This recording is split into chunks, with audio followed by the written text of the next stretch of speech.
बिस्मिल्लाहिर्रहमानिर्रहीम, अस्सलाम वालेकुम। My self Dilawar Khan. अच्छा, हम आज स्टार्ट करेंगे जी लेक्चर और first year chemistry chapter number 1 and topic is percentage composition. और इसमें हमारे पास एग्जांपल है 1.11 और प्रैक्टिस प्रॉब्लम है 1.8। तो इंशाल्लाह इन तीनों को हम डिस्कस करेंगे, इन दोनों को हम सॉल्व करेंगे। परसेंटेज कंपोजिशन हमारे पास क्या होती है? परसेंटेज कंपोजिशन को आपने सिंपल तरीके से ये समझना है, कोई मालिक्यूल या कंपाउंड, उसमें जितने भी एलिमेंट मौजूद हों वो एलिमेंट कितने परसेंट मौजूद हैं, कितने फीसद मौजूद हैं उस कंपाउंड में। मिसाल के तौर पर H2O है, वाटर का एक मालिक्यूल है, इसमें हम देखेंगे हाइड्रोजन कितने परसेंट है और ऑक्सीजन कितने परसेंट है। ठीक है, तो इसको हम क्या कहते हैं? Percentage composition. परसेंटेज कंपोजिशन को फाइंड आउट करने के लिए हमारे पास क्या फार्मूला होगा कि क्योंकि हमारे पास एक कंपाउंड है, एक मॉलिक्यूल है, तो उसको हम लेंगे, उसमें से हमारे पास जितने भी एलिमेंट हैं, जैसे H2O है, ठीक है, H2O में फिर हम H हाइड्रोजन की परसेंट लेंगे और फिर उसके बाद ऑक्सीजन की लेंगे। ठीक है, तो परसेंट ऑफ एन एलिमेंट, ठीक है, यहाँ पर वो जो है हमने जो फाइंड आउट करना है, let's suppose hydrogen find out करना है। सबसे पहले हम उस एलिमेंट का मास लिख लेंगे। मास मतलब एटॉमिक मास हमारे पास जो है वो कितना होगा। फिर मोलर मास लिखेंगे उस होल कंपाउंड का, ठीक है, और उसको हम मल्टीप्लाई कर लेंगे किसके साथ? 100 के साथ। जो हमारे पास आंसर आ जाएगा वो हमारे पास परसेंट ऑफ एलिमेंट आ जाएगा। इस तरह से दूसरे का भी फाइंड आउट कर लेंगे और फिर हमें जो है वो परसेंटेज कंपोजिशन मिल जाएगी। ठीक है, तो इसको आप लोगों ने बिल्कुल इस तरह से सिंपल तरीके से फॉलो करना है। अच्छा, अब हम इस चीज़ को डिलीवर करने के लिए, समझने के लिए हम एग्जाम्पल 1.1 की तरफ जाते हैं। Calculate percentage composition of H2SO4। Sulphuric acid की हमने परसेंटेज कंपोजिशन फाइंड आउट करनी है। इट मीन्स डेट के इसमें जितने भी एलिमेंट्स हमारे पास मौजूद हैं उनकी परसेंटेज हमने फाइंड आउट करनी है। ठीक है, तो हम लिख लेते हैं जी सबसे पहले कि हमारे पास जो एक कंपाउंड है वो कौन सा है? H2SO4 है। ठीक है, H2SO4 है। अच्छा, अब ये H2SO4 के से हमारे पास इसकी सबसे पहले हमें मोलर मास हमें मालूम होना चाहिए। मोलर मास किस तरह से हम मालूम करेंगे? इनके एटॉमिक मासेस को ऐड करेंगे, जो भी एलिमेंट होंगे इनके एटॉमिक मासेस को। हाइड्रोजन का 1 होगा तो इसके साथ मल्टीप्लाई हो जाएगा 2, प्लस करेंगे सल्फर का होता है जी हमारे पास 32, ठीक है, और ऑक्सीजन का होता है 16, किसके साथ मल्टीप्लाई होगा? 4 के साथ। ठीक है, तो इसका हमारे पास मोलर मास H2SO4 का आ जाएगा 98 ग्राम पर मोल आ जाएगा। ठीक है, 98 ग्राम पर मोल ये इसका मोलर मास आ जाएगा। ठीक हो गया। अच्छा, अब उसके बाद हमें मास जो है वो मालूम होने चाहिए हर एलिमेंट के। तो अगर हम देखें H हाइड्रोजन है, सल्फर है, ऑक्सीजन है, तो हमारे पास मास जो है वो हाइड्रोजन का कितना होगा? मास हाइड्रोजन का कितना होगा? इसका वैसे 1 होता है, एटॉमिक मास 2 के साथ मल्टीप्लाई होगा तो 2 आ जाएगा। ठीक है, 2 ग्राम आ जाएगा। और इसी तरह से मास हम सल्फर का देखें तो 1 मोल है तो 32 इसका एटॉमिक मास होता है, 32 के साथ मल्टीप्लाई होकर 32 ग्राम आ जाएगा। ठीक है, और ऑक्सीजन का हमारे पास होता है जी 16 एटॉमिक मास, 4 है, 4 का मल्टीप्लाई होगा तो हमारे पास आ जाएगा आई थिंक 64 ग्राम। ठीक है, ये मासेस आ गए हैं। ठीक है, अच्छा, अब हम जाते हैं नेक्स्ट स्टेप की तरफ। तो हम परसेंट ऑफ एन एलिमेंट मतलब कौन से एलिमेंट की परसेंट मालूम करेंगे? हाइड्रोजन की। ठीक है, तो हम लिख लेते हैं परसेंट ऑफ हाइड्रोजन। इसकी हम मालूम करेंगे तो हमारे पास मास कितना है? मास है हमारे पास 2, ठीक है, और मोलर मास हमारे पास कितना है? 98, और मल्टीप्लाई होगा किसके साथ? 100 के साथ। ठीक है, तो ये मैंने कैलकुलेट ऑलरेडी किया हुआ है, तो ये हमारे पास आ जाएगा 2.041%। ठीक है, ये इस तरह से आ गया। अच्छा, अब हम उसके बाद परसेंट जो है वो मालूम करेंगे। हाइड्रोजन के बाद हम मालूम करेंगे सल्फर की परसेंट ऑफ सल्फर। ठीक है, तो हम लिख लेंगे जी हमारे पास मास कितना है सल्फर का? 32 ग्राम है, मल्टीप्लाई कर लेंगे 100 के साथ और डिवाइडेड बाई कर लेंगे मोलर मास। ये हमने फाइंड आउट किया हुआ है, कैलकुलेट किया हुआ है, तो ये हमारे पास आ जाएगी जी 32.653, 32.653%। ठीक हो गया। अच्छा, फिर उसके बाद जी हम फाइंड आउट करेंगे जी ऑक्सीजन का परसेंट ऑफ ऑक्सीजन। तो हमारे पास मास कितना है ऑक्सीजन का? इसमें 64 ग्राम है, ठीक है। 64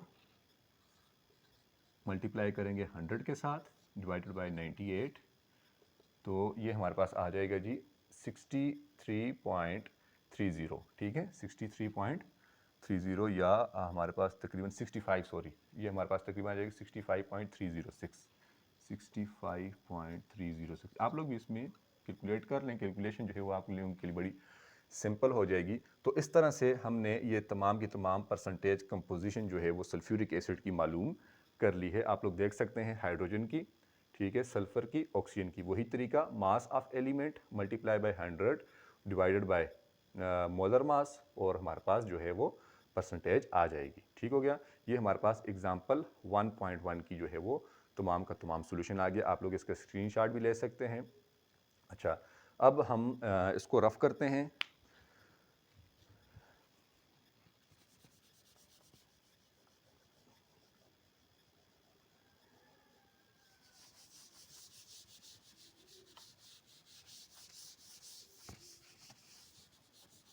अब हम मूव करके जाते हैं जी सेकंड जो हमारे पास यहाँ पर प्रॉब्लम जो हमने सॉल्व करनी है, दैट इज़ 1.8।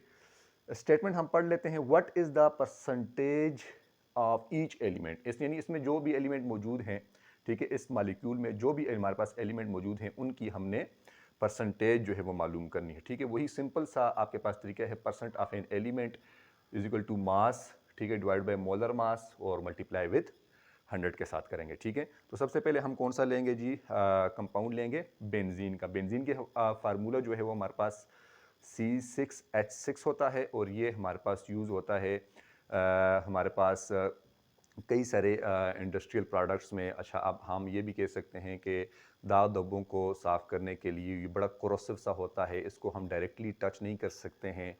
ठीक है, इसके बहुत ज़्यादा ख़तरनाक जो है वो असरात हो सकते हैं अगर हम इसको डायरेक्टली यूज़ करते हैं। ठीक है, कई सारे स्टूडेंट्स के ज़हन में आते हैं हम ये बार बार पढ़ रहे हैं तो इसका फ़ायदा क्या होता है। ठीक है, टाइल्स वगैरह को साफ़ करने में और इसी तरह से जो है वो वाशरूम्स वगैरह उन चीज़ों को साफ़ करने में बड़ा कोरोसिव होता है। ठीक है, और इसकी जो ज़्यादातर यूजेस हैं अब बहुत सारे ममालिक में कम कर दी गई हैं, क्योंकि इसका डायरेक्ट टच अगर ह्यूमन बॉडी के साथ होता है तो ये बड़ा ख़तरनाक साबित हो सकता है। इसका जो फार्मूला है वो हमारे पास C6H6 है। इसकी स्ट्रक्चर भी अगर मैं आपको बता दूं ना, बेंजीन की स्ट्रक्चर, तो बेंजीन की स्ट्रक्चर जो है वो किस तरह रिंग लाइक स्ट्रक्चर होती है। ठीक है, 6 कार्बन होते हैं, 1 2 3 4 5 6 और ये आपके पास 1 2 3 4 5 6 कार्बन होते हैं। ठीक है, अच्छा, अब कार्बन 6 होते हैं, 6 हाइड्रोजन आपने डालने होते हैं, 1 2 3 4 5 और ये 6 हाइड्रोजन। ठीक है, अच्छा, अब ये बैलेंस नहीं होता, मतलब इसकी जो है वो वैलेंसी मुकम्मल नहीं होती। कार्बन के इर्द गिर्द 4 बाड होने चाहिए ना, तो इसके इर्द गिर्द कितने हैं, 1 2 3, तो ये कितने हो गए, 4 हो गए। ठीक है, तो ये मुकम्मल हो गया। अच्छा, अब इस कार्बन के इर्द गिर्द देखें तो 1 2 3 और ये 4 हो जाएंगे। ठीक है, इसी तरह से ये ऑलरेडी मुकम्मल हो गया, 1 2 3 4। ठीक है, अब इसके इर्द गिर्द भी 4 होने चाहिए, 1 2 3 और ये 4, क्योंकि इधर डालेंगे तो फिर इधर इसके 5 हो जाएंगे। ठीक है, और अगर इसके देखें आप गिने, 1 2 3 4, ये भी मुकम्मल है, एक इसके 1 2 3 4, ये भी मुकम्मल है। ठीक है, तो ये इस तरह की स्ट्रक्चर होती है बेंजीन की। ठीक है, तो ये एक ज़्यादातर यूज़ होता है सेकंड ईयर की केमिस्ट्री में, बहुत ज़्यादा यूज़ होता है, तो तब ये स्ट्रक्चर कम से कम आपको आनी चाहिए। फार्मूला इसका C6H6 होता है। ठीक है, अच्छा, अब इसके बाद क्योंकि कार्बन के इर्द गिर्द 4 बाड होने चाहिए, ठीक है, इस वजह से हमने इस तरह के जो है वो अल्टरनेट सिंगल डबल बाड भी आप कह सकते हैं कि एक सिंगल होता है, दूसरा डबल होता है, फिर सिंगल होता है, फिर डबल होता है। ठीक है, अच्छा, अब हम मेन टॉपिक की तरफ जाते हैं जी। हमने बेंजीन की जो है वो percentage of each element find out करनी है। फार्मूला है जी C6H6 है। ठीक है, अच्छा, अब देखें फार्मूला अगर हम लिखते हैं ना, फार्मूला अगर हम लिखते हैं तो फार्मूला हम ये इस तरह से लिखेंगे फार्मूला इसका।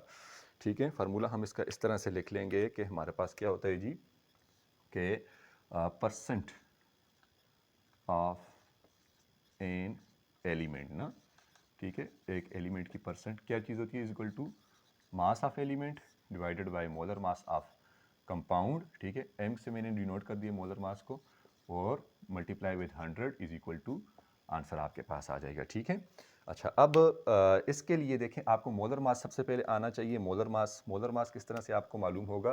तो मोलर मास आप लोगों ने फाइंड आउट करना है जी। मोलर मास कितना है इसका? तो मोलर मास आपके पास आ जाएगा जी, कार्बन का C6H6 में आपके पास कार्बन का होता है जी 12, 6 के साथ मल्टीप्लाई होगा। हाइड्रोजन का होता है 1 एटॉमिक मास और 6 के साथ मल्टीप्लाई होगा। 12 6 के साथ अगर हम मल्टीप्लाई करेंगे तो आई थिंक आपके पास आ जाएगा जी कितना, 72 आई थिंक, 72 प्लस 6, ये 78 ग्राम पर मोल, ये मोलर मास आ गया। ठीक है, ये मोलर मास आ गया। अच्छा, अब सबसे पहले हम कार्बन के फाइंड आउट करेंगे। ठीक है, अच्छा कार्बन का भी आपको मतलब मास तो आना चाहिए, क्योंकि मास आप कार्बन का भी डालेंगे और हाइड्रोजन का भी डालेंगे। ठीक है, मास जो है वो आप कार्बन का डालेंगे तो कितने है जी, C6 है ना, तो कार्बन 12 जो है वो 6 के साथ मल्टीप्लाई होगा तो ये 72 आ जाएगा, 72 ग्राम। ठीक है, मास जो है वो अगर आप हाइड्रोजन का फाइंड आउट करेंगे तो वो 1 होता है, 6 का मल्टीप्लाई होगा तो 6 ग्राम आ जाएगा। ठीक है, ये आ जाएगा। अच्छा, अब हम फाइंड आउट करते हैं जी कि पहले किसका, परसेंट ऑफ कार्बन। ठीक है, कार्बन का फाइंड आउट कर लें। मास कितने है जी, मास है जी इसका 72 ग्राम। ठीक है, और मोलर मास कितना है जी, 78 ग्राम पर मोल है। ठीक है, और किसके साथ मल्टीप्लाई हो जाएगा जी, 100 के साथ मल्टीप्लाई हो जाएगा। ठीक है, यानी 72 ये मास आ जाएगा ग्राम का, ये मोलर मास ऑफ कंपाउंड आ जाएगा C6H6 का, और मल्टीप्लाई हो जाएगा किसके साथ, 100 के साथ। ठीक है, तो ये मैंने कैलकुलेट किया हुआ है ऑलरेडी, तो 92.30 समथिंग। ठीक है, 92.301% समथिंग इस तरह से आ रहा है। ठीक है, आप लोग इसको फाइंड आउट कर भी लें। ठीक है, कैलकुलेशन में थोड़ी बहुत आगे पीछे पॉइंट आगे पीछे हो सकता है। ठीक है, अच्छा फिर उसके बाद जी परसेंटेज जो है वो हम फाइंड आउट करेंगे जी किसका, हाइड्रोजन का। ठीक है, हाइड्रोजन का हमारे पास कितना आ जाएगा, 6 ग्राम, 6 ग्राम आ जाएगा। ठीक है, मल्टीप्लाई करेंगे 100 के साथ और डिवाइडेड बाय जो है वो हमारे पास मोलर मास 78 के साथ। जब ये हमारे पास सॉल्व आउट हो जाएगा, ठीक है जी, तो हमारे पास आंसर आ जाएगा 7.69। ठीक है, 7.69%। ठीक हो गया, तो ये किसका परसेंटेज जो है वो किसकी, हाइड्रोजन की। तो अब आप देख लें, इन दोनों को आप ऐड करें ना तो आपके पास आंसर जो है वो क्या आ जाएगा, 100 का आ जाएगा। ठीक है, तो ये आपने मालूम कर लिया। स्क्रीनशॉट आप ले लें। अच्छा, अब हम नेक्स्ट जाते हैं जी ग्लूकोज की तरफ। ग्लूकोज का फार्मूला होता है जी C6H12O6। ग्लूकोज हमारे पास कार्बोहाइड्रेट्स है, इसमें कार्बन, हाइड्रोजन और ऑक्सीजन का एलिमेंट मौजूद होता है। ये इंस्टेंट सोर्स है एनर्जी का, और ये हमारी फ्रूट्स, वेजिटेबल्स, सीरियल्स, अनाज वगैरह में बहुत ज़्यादा मिकदार में पाया जाता है। ठीक है, बहुत ज़्यादा ज़रूरी कंपाउंड है हमारी ह्यूमन बॉडी के लिए। अच्छा, और ये जो ग्लूकोज है ये प्लांट जो है वो प्रोड्यूस करते होते हैं by the process of photosynthesis. ठीक है, ये कुछ इन्फॉर्मेशन जो है वो आपको मालूम होनी चाहिए। अच्छा, अब हम ग्लूकोज की तरफ जाते हैं जी। ग्लूकोज की हमने परसेंटेज ईच एलिमेंट की फाइंड आउट करनी है। ठीक है, तो हम सबसे पहले इसका फार्मूला लिख लेते हैं, C6H12O6। ठीक है, तो वही आपके पास फार्मूला होगा। ठीक है, ये हम इधर लिख लेते हैं, फार्मूला वही होगा ना कि परसेंट ऑफ एलिमेंट जो भी है ना, ठीक है, उसको हम लिख लेंगे मास of element divided by molar mass of compound और मल्टीप्लाई विद 100। ठीक है, इधर मैं लिख भी लेता हूँ ताकि आप लोगों के लिए आसानी हो। ठीक है, यहाँ पर एलिमेंट, ठीक हो गया, और इज इक्वल टू जो फिर आंसर आ जाता है। अच्छा, ग्लूकोज का सबसे पहले आपको मोलर मास, कार्बन का एटॉमिक मास होता है 12, 6 के साथ मल्टीप्लाई होगा। हाइड्रोजन का 1, 12 के साथ मल्टीप्लाई होगा। ऑक्सीजन का 16, 6 के साथ मल्टीप्लाई होगा। ये मैंने कैलकुलेट किया हुआ है। ठीक है, आप लोगों ने भी इसको कई मरतबा कैलकुलेट किया होगा, दैट इज़ 180 ग्राम पर मोल। ठीक हो गया। अच्छा, फिर उसके बाद अगर हम देखें तो हमारे पास जो कार्बन का मासेस जो है ना, मास जो है हम किसके देखें, कार्बन के, फिर मास हम देखें जी हाइड्रोजन के। अच्छा, फिर हम मास देखें जी किसके, ऑक्सीजन के। कार्बन के अगर हम मास देखें तो 72 ग्राम बनता है। हाइड्रोजन के अगर हम देखें तो 12 ग्राम बनता है और ऑक्सीजन के अगर हम देखें तो 16 को हम मल्टीप्लाई करेंगे जी 6 के साथ, 16 को 6 के साथ मल्टीप्लाई करेंगे तो आई थिंक 96 आ जाएगा, 96 ग्राम। ठीक है, फाइंड आउट भी कर लेते हैं जी ताकि गलत ना हो। 6 6 36, 6 1 6 और बिल्कुल 96। ठीक हो गया। तो ये तीनों मासेस भी आ गए क्योंकि मास की ज़रूरत पड़ती है। मोलर मास आपने फाइंड आउट कर लिया है, मल्टीप्लाई विद 100 करना है और जिस एलिमेंट का आपने फाइंड आउट करना है वो आप लोगों ने एलिमेंट यहाँ पर सिर्फ डाल देना है। ठीक है, तो सबसे पहले हम किसका परसेंटेज ऑफ एलिमेंट कौन सा, कार्बन का डाल देते हैं। ठीक है, कार्बन का डाल देते हैं कि कार्बन का हमने फाइंड आउट करना है। ठीक है, तो उसको हम ले आते हैं जी नीचे, परसेंटेज ऑफ कार्बन, मास जो है वो कार्बन का कितना है जी 72। ठीक है, और डिवाइडेड बाई क्या आ जाएगा जी 180, मल्टीप्लाई बाई क्या हो जाएगा 100। तो ये हमारे पास आ जाता है जी 40%, 40%।